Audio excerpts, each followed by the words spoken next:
سلام بچه‌ها، امیدوارم حالتون خوب باشه. به چنل من خوش اومدید.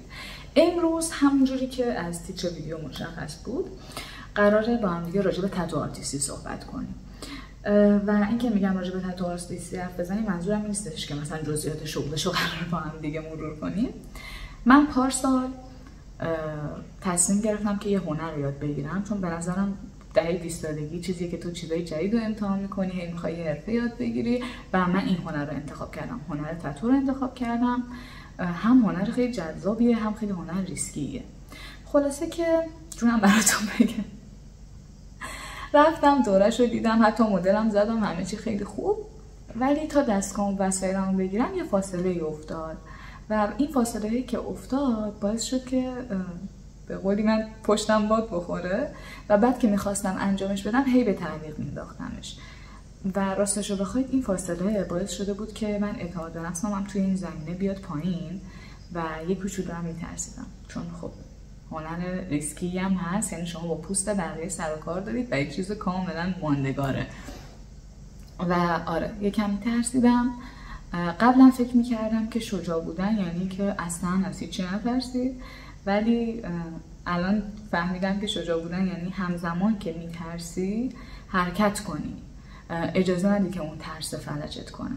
خلاصه که بعد از قرنها میخوام به اون ترسم غلبه کنم و اون کاری که پشت گوش مینداختم اون بالاخره انجامش بدم. یکی از دوستای خوبم قرار کمکم کنه، قرار مدلم بشه و گفتم که از این مسیر براتون ویدیو بگیرم. شاید که شما هم یه کاری دارید که پشت گوش میندازیدش، یه کوچولو میترسید، شاید انگیزه بشه که برید سراغش و همین دیگه. با ما باشید. سلام بچه‌ها، دوباره اومدم که وسایلمو آماده کنم، مرتب کنم تا مشتری برسه.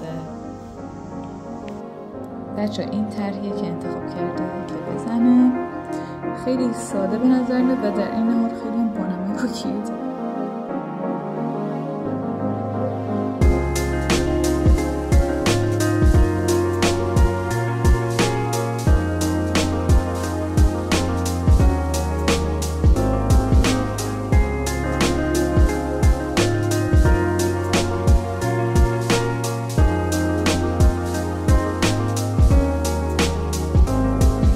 من بدون مربی و هیچی.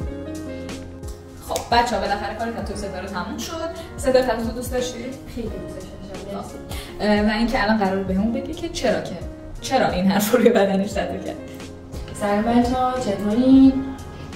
راستش از اینجا شروع شد که یکی از اقواممون اینجا بچه دار شد، یعنی ایران زندگی نمی‌کرد، سیتیزن ایران نبودن. اینجا بچه دار شد و اینکه به خاطر پاسپورت بچه‌اش مجبور بودن که برن یوکی و کار پاسپورت بچه رو انجام بدن و بعد برگردن و بچه رو ببرن. به خاطر همین خب این بچه قرار بود که پیش کسی بمونه و چون نوزاد بود، حدودا مثلا 4-5 ماهش بود، قرار شد که پیش ما بمونه، پیش ما زندگی بکنه تا مثلا 1-2 ماه بعد خانواده‌اش بیان و بچه رو با خودشون ببرن. و این 1-2 ماه 20 ماه زمان میبره، به خاطر اینکه دولت یوکی اذیت میکنن و اینا، کار پاسپورتشون درست نمیشه و خانواده‌اش نمیتونن بیان و این بچه پیش ما میمونه و خیلی تجربه جذابی بود برای من، به خاطر اینکه من ناخواسته مادر شدم و اینکه خیلی برام جذاب بود، خیلی تجربه جدیدی بود، خیلی حس عجیبی بود برای من و اینکه هر کاری که یه مادر برای بچه‌ش انجام میده رو من انجام دادم. شب بیداری، بچه تمرین می‌کرد بالا سرش بودم، میدونین برام خیلی عجیب بود، خیلی جذاب بود. این بچه واقعا شده بود یکی که از وجودم شده بود، واقعا بچه خودم انگار و من خیلی بهش وابسته شده بودم. و بعد 20 ماه که کارشون درست شد، خانواده‌اش اومدن و بچه رو خواستن ببرن، من خیلی اذیت شدم، خیلی هنوزم نتونستم باهاش کنار بیام، ولی خب دیگه باید به جایی میرم که تعلق داشت.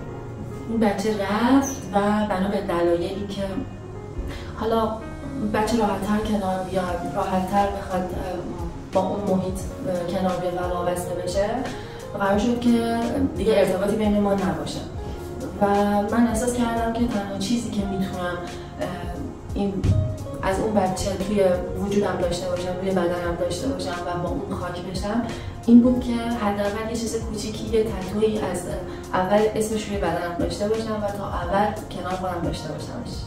مرسی عزیزم داستان تو گفتی و اینکه مرسی که اعتماد کردی و اومدی. و بچه‌ها امیدوارم که این ویدیو رو دوست داشته باشید. اگه دوست داشتید لایک و سابسکرایب یادتون نره.